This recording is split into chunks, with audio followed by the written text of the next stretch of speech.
The Battle of Stilo, 982, an imperial dream shattered in southern Italy.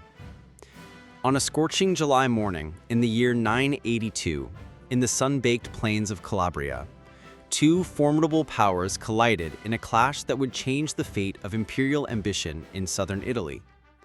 On one side stood the army of the Holy Roman Emperor Otto II, bolstered by Lombard allies. On the other, the Muslim forces of the Calbid Emir of Sicily, Abu'l-Qasim, who had declared a holy war against the Germans.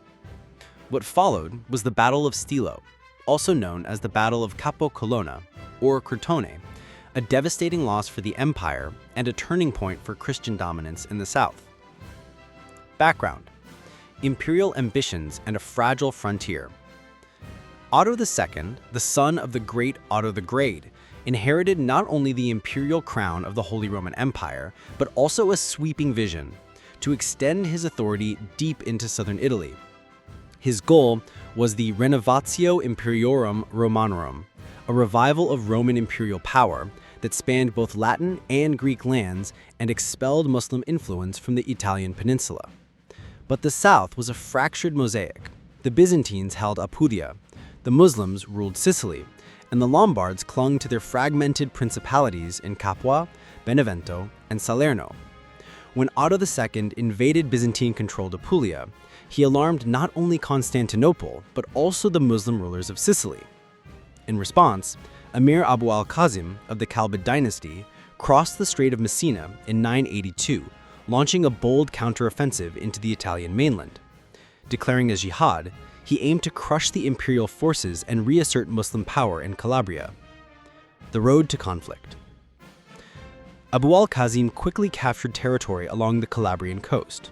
However, he underestimated the speed of Otto's reaction. The emperor, informed of the Muslim advance, moved south with a large force that included heavily armored German knights and Lombard levies.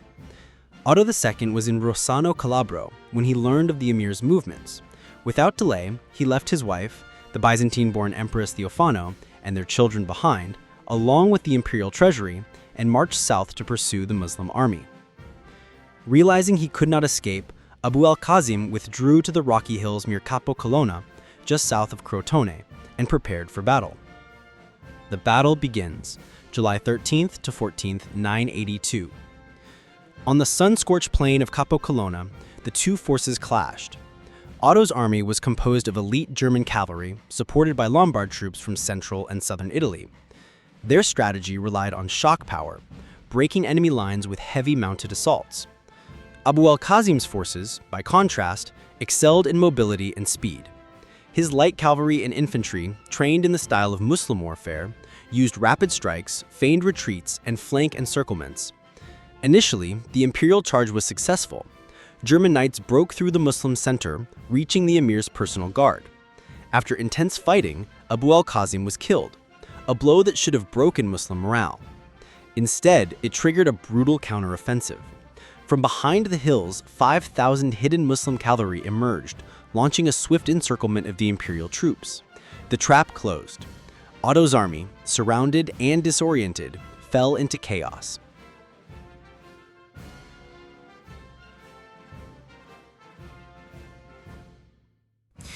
A massacre among the nobility. What followed was one of the bloodiest defeats in 10th century Europe. According to the historian Ibn al-Athir, 4,000 imperial soldiers were killed, many of them nobles and high-ranking clergy. Among the dead were Landulf IV of Benevento, a key Lombard leader; Henry I, Bishop of Augsburg, one of the empire's leading churchmen; Gunther, the Margrave of Merseburg, and the Abbot of Fulda, alongside 19 other German nobles. Otto II barely escaped. He fled the battlefield injured and stripped of his dignity, and according to several sources, swam out to a Byzantine merchant ship off the coast. The emperor was rescued and returned to Rossano, where he gathered what remained of his army. Aftermath: imperial fallout and political fragmentation. From Rossano, he retreated north to Verona, where he convened a great council of remaining nobles and Italian princes. There, he secured the election of his son, Otto III, as King of Italy, an act to preserve the imperial line in case of his own death. But support from Germany was slow to come. Duke Bernard I of Saxony, heading south to support the emperor, had to turn back after Viking raids struck Saxony. Worse still, Duke Otto I of Swabia and Bavaria, sent to bring news to the German court, died en route. The news of the defeat at Stilo spread like wildfire, even reaching as far as Wessex in England, a testament to how catastrophic and far-reaching the disaster was. Otto II, plagued by illness and political instability, died the following year in 983, never able to mount another campaign in the south. Mezzogiorno in turmoil. The southern Italian principalities were left shattered. With Landulf IV and his brothers Atenulf and Pandulf II of Salerno dead, their territories fell into the hands of cadet branches of the Landulfid dynasty. Amid the power vacuum, Duke Manso I of Amalfi seized the opportunity and took control of Salerno, establishing a new power in the Tyrrhenian coast. The Calabit army retreated to Sicily, but was far from vanquished. Raids and Muslim incursions into Calabria and Apulia would continue for years, further destabilizing the region. But the consequences of the battle rippled far beyond Italy. In the east, Slavic tribes along the Elbe River, long subjected to German Christianization campaigns, seized upon the emperor's defeat as a sign of weakness. They rebelled against imperial authority, destroyed churches, and expelled Christian missionaries. German expansion eastward, part of Otto's long-term vision, was stalled for decades. The Battle of Stilo thus not only halted the southward drive of the empire, but also reversed its influence in the north. Conclusion: the death of a dream. Stilo marks the collapse of Otto II's imperial dream.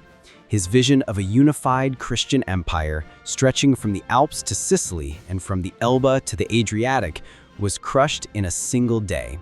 The Holy Roman Empire would remain fragmented in Italy, with its southern ambitions permanently dimmed. While Otto III would later ascend the throne and attempt to carry on his father's legacy, the memory of Stilo loomed large, a reminder that even emperors could drown in the ambitions they tried to conquer.